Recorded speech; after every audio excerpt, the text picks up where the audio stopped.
परिंदों से ऊंची हमारी उड़ान होगी, एक बार नहीं कई दौरान होगी। चल रहा होगा जब ज़माने में हारने का दौर, देख लेना जीत हमारी उसी दौरान होगी।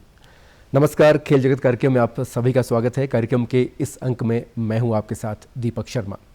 दोस्तों, ज़िंदगी में हर व्यक्ति ऊंचा उड़ना चाहता है, उस नीले आसमान को छूना चाहता है, और ऐसी उड़ान रखने वाले शौकीन आज इस प्रोग्राम में अपने आप को रोमांचित होते हुए ज़रूर देखेंगे। आज के इस कार्यक्रम का विषय है पैराग्लाइडिंग, खेल व रोमांच। आज के इस कार्यक्रम में हम बात करेंगे खेमराज ठाकुर जी से, जो कि अंतर्राष्ट्रीय पैराग्लाइडर हैं। खेमराज ठाकुर जी, बहुत बहुत स्वागत है आपका कार्यक्रम में। इससे पहले कि हम पैराग्लाइडिंग विषय पर बातचीत करें और उस रोमांचित दुनिया में गोता लगाएं, आप सबसे पहले बताइए कि आप कहाँ से बिलोंग करते हैं। जी, मैं मनाली में रहने वाला हूँ जी।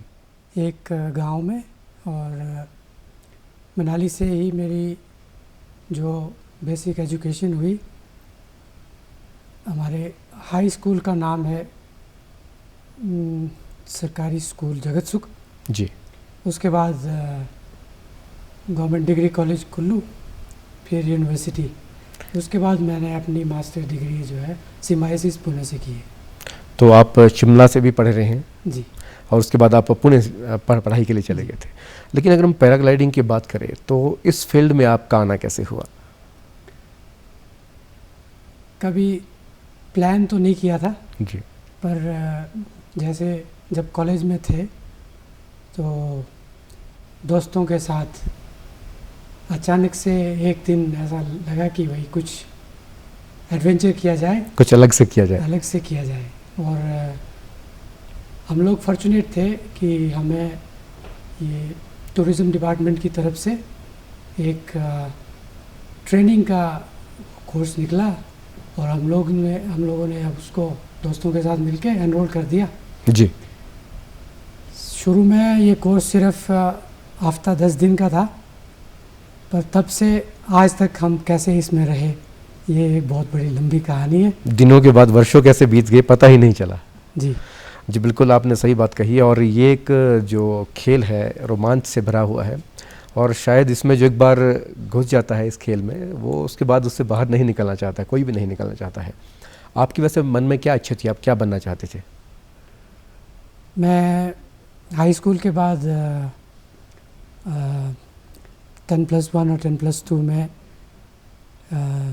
साइंस मेडिकल साइंस का स्टूडेंट था। जी बिल्कुल। और यही था दिल में कि हाँ, सभी लोग बोलते थे कि भाई मेडिकल साइंस पढ़ेंगे और डॉक्टर बन जाएंगे। जी जी। तो पर किस्मत ने कहीं और ही रास्ता मोड़ दिया, और हम अब कहाँ पे पहुँच गए। चलिए जी। आप अभी जिस भी मकाम पर हैं वो एक बहुत ही अच्छा मकाम है। पैराग्लाइडिंग की अगर हम बात करते हैं तो इसकी जो बेसिक शुरुआत कहाँ से होती है पैराग्लाइडिंग विषय की? जी, जैसे एक लेमैन अगर पैराग्लाइडर की बात करता है तो उसके दिमाग में पैराग्लाइडर, पैराशूट ऐसी चीज़ें जो है जी बिल्कुल दौड़ने लगती हैं। तो बेसिकली क्या होता है, पैराग्लाइडर जो है अलग चीज़ है और पैराशूट अलग चीज़ है। जी, बहुत सारे दोस्तों के मन में ये हो सकता है भ्रांति है कि पैराग्लाइडिंग ही पैराशूट जो होता है वो एक जैसी चीज़ होती होगी।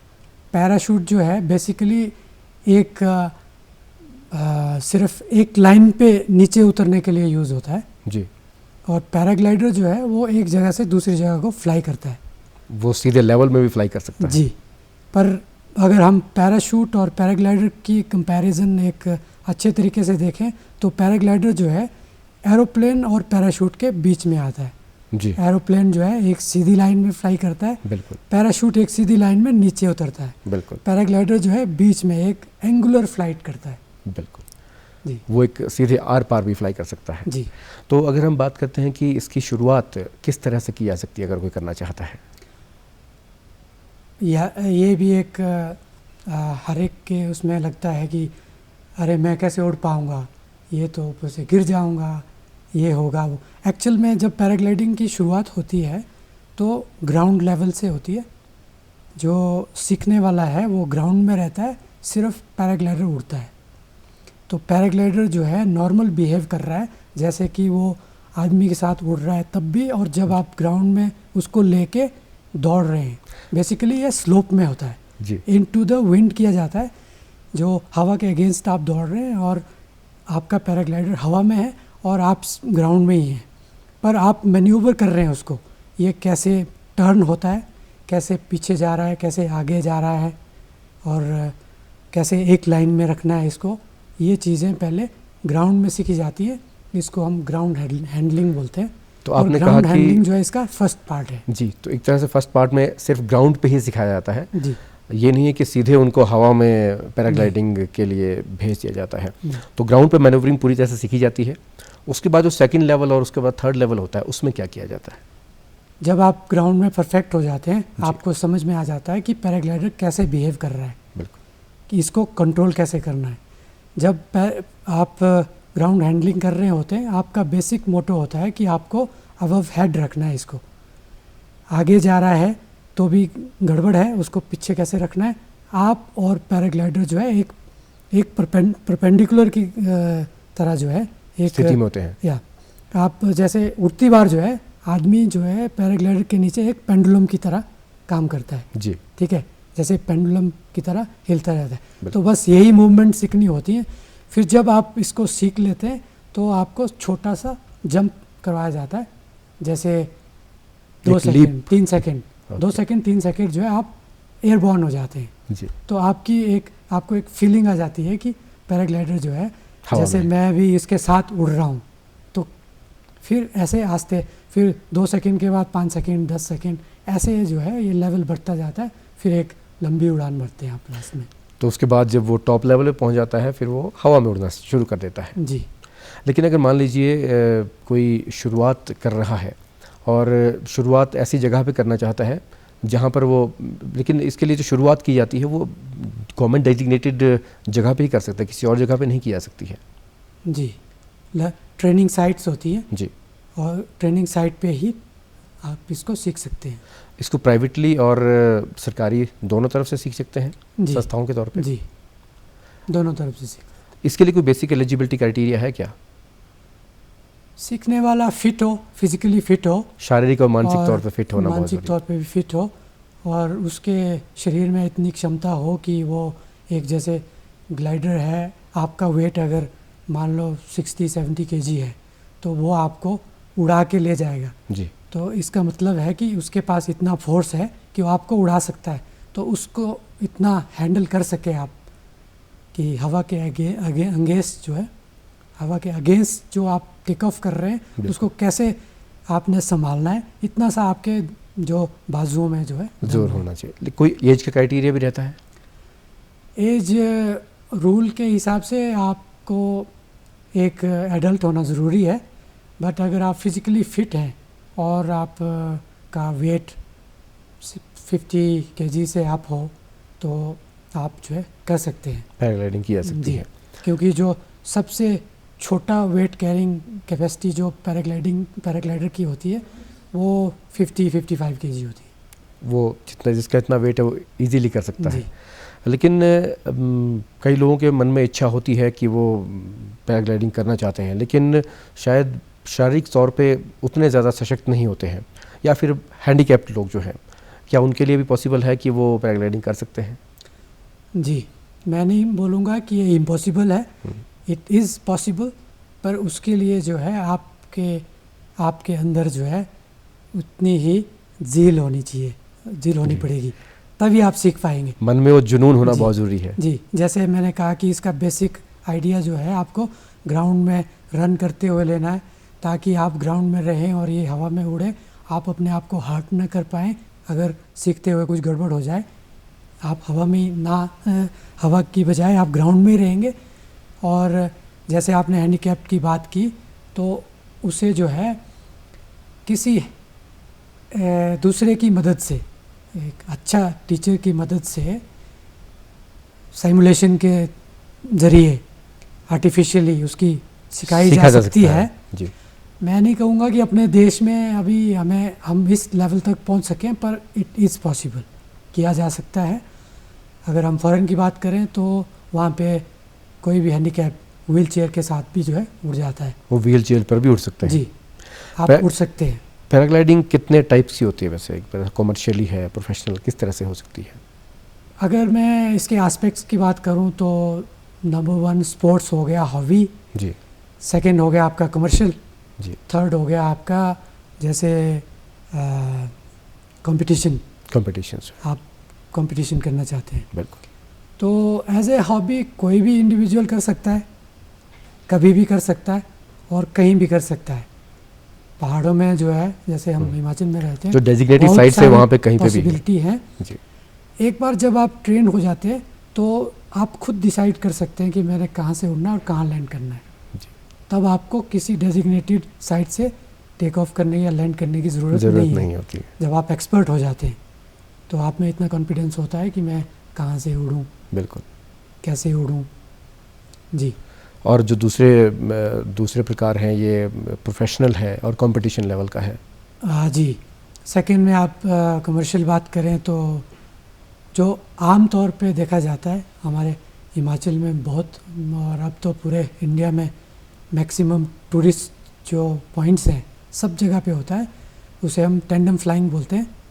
वो एक पैराग्लाइडर, बड़ा पैराग्लाइडर होता है जो एक से ज़्यादा मतलब 2 आदमी को कैरी कर सकता है। जी, बहुत बार हमने देखा है कि 2 आदमी कैरी होते जी। हैं। तो उसमें एक एक्सपर्ट रहता है, जो दूसरा जो है कोई भी आदमी जिसने एक्सपीरियंस लेना है पैराग्लाइडिंग का, कि जी। पैराग्लाइडिंग क्या चीज़ है, बिल्कुल। वो किसी भी टाइम पे किसी भी जगह पे जाके, जहाँ पे ये हो रहा है कोई डेजिग्नेटेड साइट पे, वहाँ पे जाके वो कर सकता है। और एक बार करने के बाद वो डिसाइड कर सकता है कि दोबारा वो करना अपना है। हॉबी में रख सकता है या उसे आगे करना है, मतलब फर्स्ट एक्सपीरियंस के लिए। जी। कंपटीशन लेवल पे किस तरह की पैराग्लाइडिंग होती है? कंपटीशन जो है 2 तरह के होते हैं। जी जो जनरली होते हैं, एक एक्सट्रीम भी होते हैं जो तीसरी तरह के हैं। जी। वो उसको हम लोग चलो बाद में डिस्कस करते हैं। फर्स्ट जो होता है जी। वो इसमें एक्यूरेसी फ्लाइंग होता है। बिल्कुल। आप पैराग्लाइडिंग करना जानते हैं और उसमें ये देखा जाता है कि आपको उतरते हुए एक डेजिग्नेटेड एरिया में आप कितना एक्यूरेट हैं उतरने में। उस पर्टिकुलर एरिया में एक पॉइंट दिया जाता है जी। और उस पॉइंट के आसपास या फिर उस पॉइंट पे आपको जी। लैंड करना होता है। एक लैंडिंग स्पॉट होता है। जी। और लैंडिंग स्पॉट जो है तकरीबन 20 स्क्वायर मीटर का एक एरिया होता रेडियस है। का एरिया होता है। जी। और उसके अंदर आपने लैंड करना है और उसके अंदर भी एक 0 पॉइंट होता है। जी। बुल्स आई होती है, बुल्स आई के अंदर एक 0 पॉइंट होता है जी। और उस पर एक मेटल शीट लगी होती है जिस पे डिटेक्टर लगा होता है। जी। जब पार्टिसिपेंट उस पर लैंड करता है तो ये डिटेक्टर जो है एक वायर से जो है स्क्रीन के साथ जुड़ा रहता है, डिजिटल स्क्रीन के साथ। तो वो कितना एक्यूरेट है वो पूरे सेंटीमीटर्स में जो है इंफॉर्मेशन वहाँ तक पहुँचा देता है। वहाँ डिजिट में बता देता है। अगर वो एक्यूरेटली उस बुल्स आई में हिट कर देता है जी। उस पॉइंट पे, जी। तो फिर वो टॉप लेवल में माना जाता है। जी। फिर वो 0 दिखा देगा। जी। अगर आप वो जो 0 पॉइंट है वो 0 होता है, उससे कितना डिस्टेंस है, कितना सेंटीमीटर है, फिर वो सेंटीमीटर्स में बताएगा, मीटर्स में बताएगा। वो डिस्टेंस वहाँ से बता देता है। जी। और दूसरे लेवल का? दूसरे लेवल का जो कंपटीशन होता है वो उसको हम क्रॉस कंट्री फ्लाइंग बोलते हैं। जी। इस पे जो हमने पहले बात की एक्यूरेसी फ्लाइंग, ये टाइम बाउंड नहीं होता है। इसमें जो है टेक ऑफ करने के बाद सीधा लैंडिंग में जाना होता है। जी। और इसमें आपको 2, 3, 4, 5, 6 बार 10 बार करना होता है। जी। तो वो एग्रीगेट देखा जाता है कि आपने 10 बार में कितना एक्यूरेट किया है, सबका टोटल का एग्रीगेट होता है। जी। और जो डिस्टेंस फ्लाइंग है उसमें भी 3 या 4, 5 टास्क होते हैं।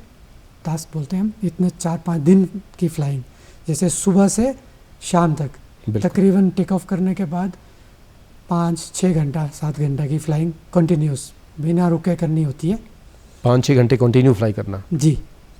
और इस पे पार्टिसिपेंट्स के पास जो है गियर्स रहते हैं, इक्विपमेंट रहता है, जीपीएस जो मेन इसमें रहता है और रेडियोस जिससे आप कनेक्टेड रहते हैं वॉकी-टॉकी बाकी लोगों से।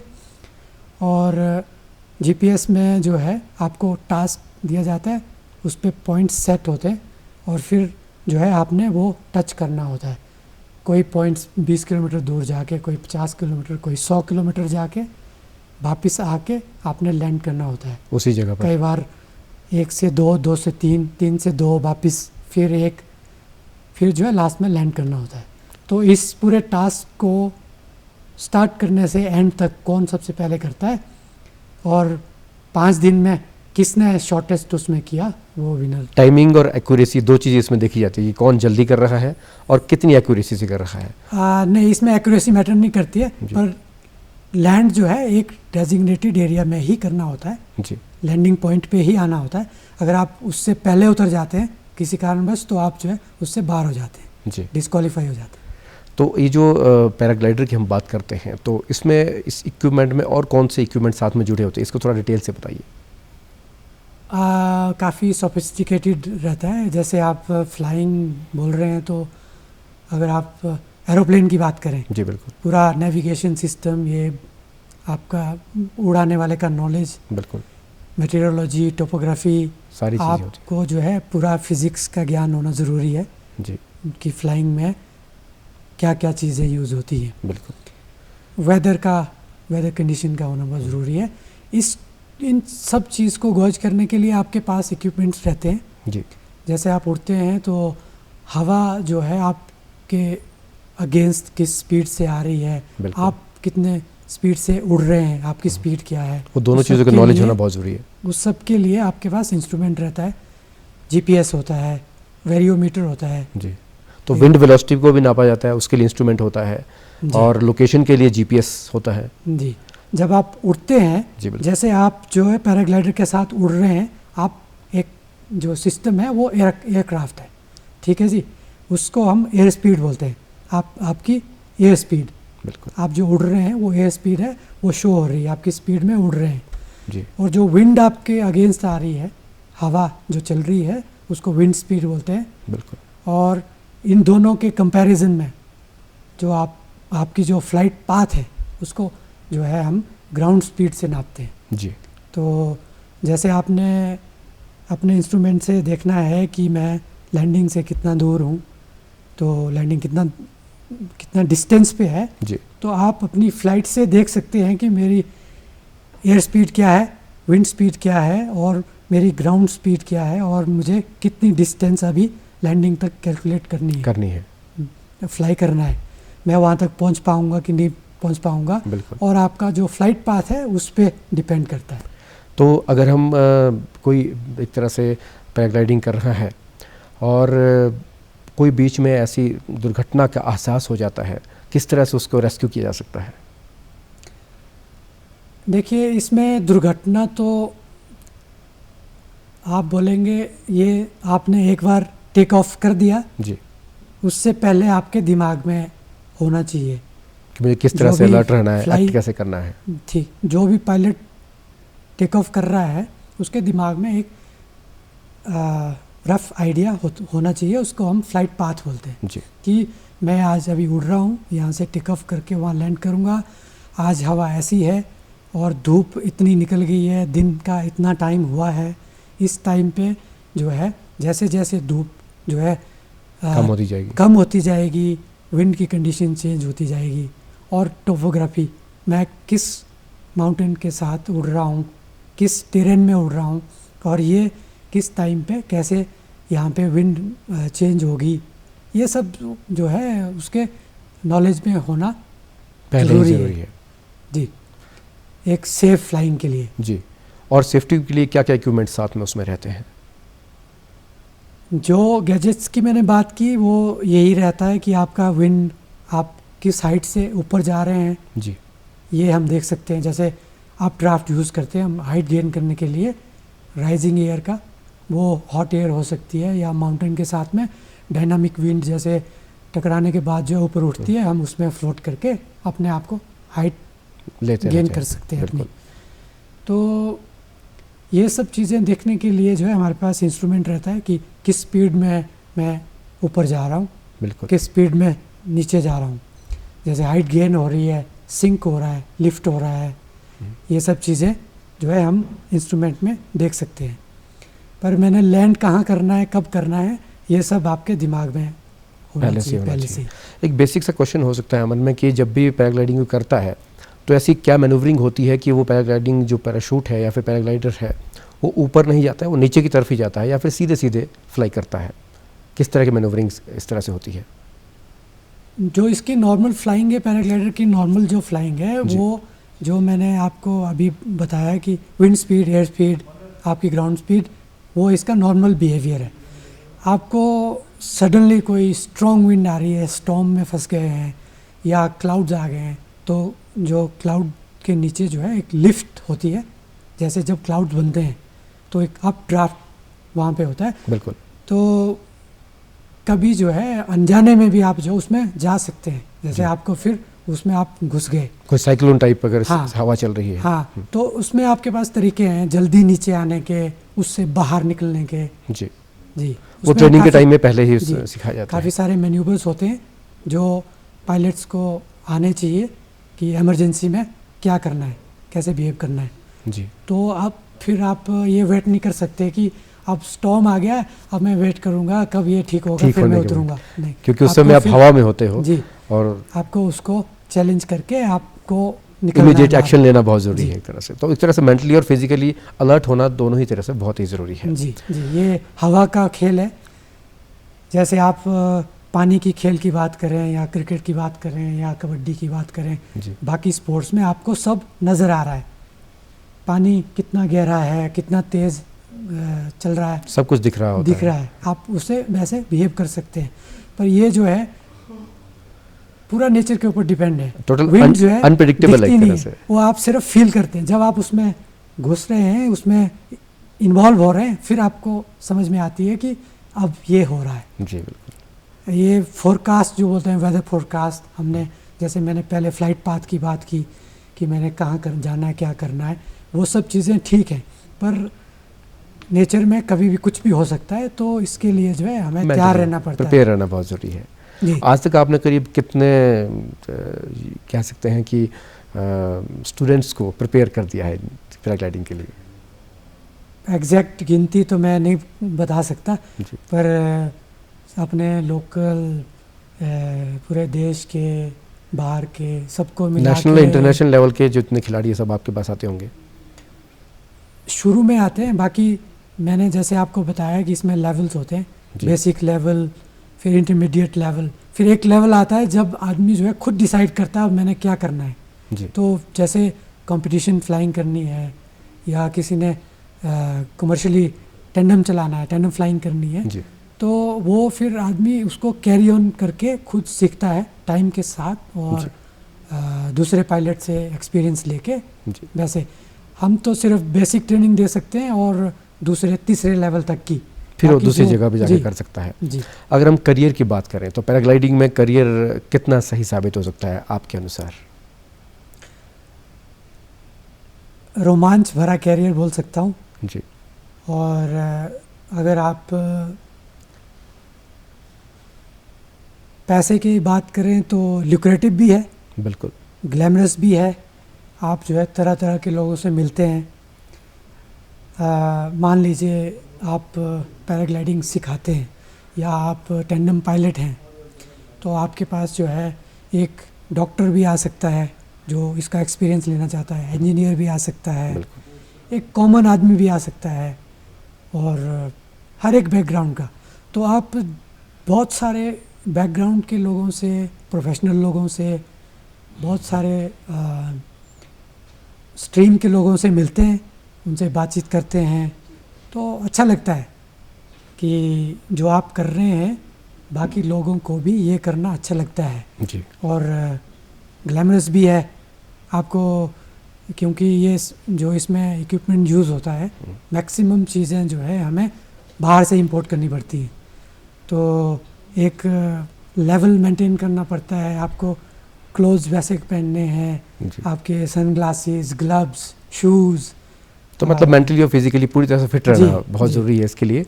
और जो साहसिक गतिविधियों के शौकीन हैं और रोमांच के शौकीन हैं उनको ज़रूर इस गतिविधि में शामिल होना चाहिए। बहुत बहुत शुक्रिया आपका इन तमाम जानकारी को देने के लिए। तो दोस्तों, हम तो यही कहेंगे कि रख हौसला, वो मंजर भी आएगा, प्यासे के पास चलकर समंदर भी आएगा। थक कर ना बैठ ए मंजिल के मुसाफिर, वो समय भी आएगा जब मिलना मंजिल आएगी और मिलने का मज़ा भी आएगा। आज के इस कार्यक्रम में हम उम्मीद करते हैं कि आप इन तमाम जानकारियों से ज़रूर लाभान्वित हुए होंगे। अगले कार्यक्रम में एक नए विषय के साथ हम फिर से हाजिर होंगे। तब तक के लिए नमस्कार।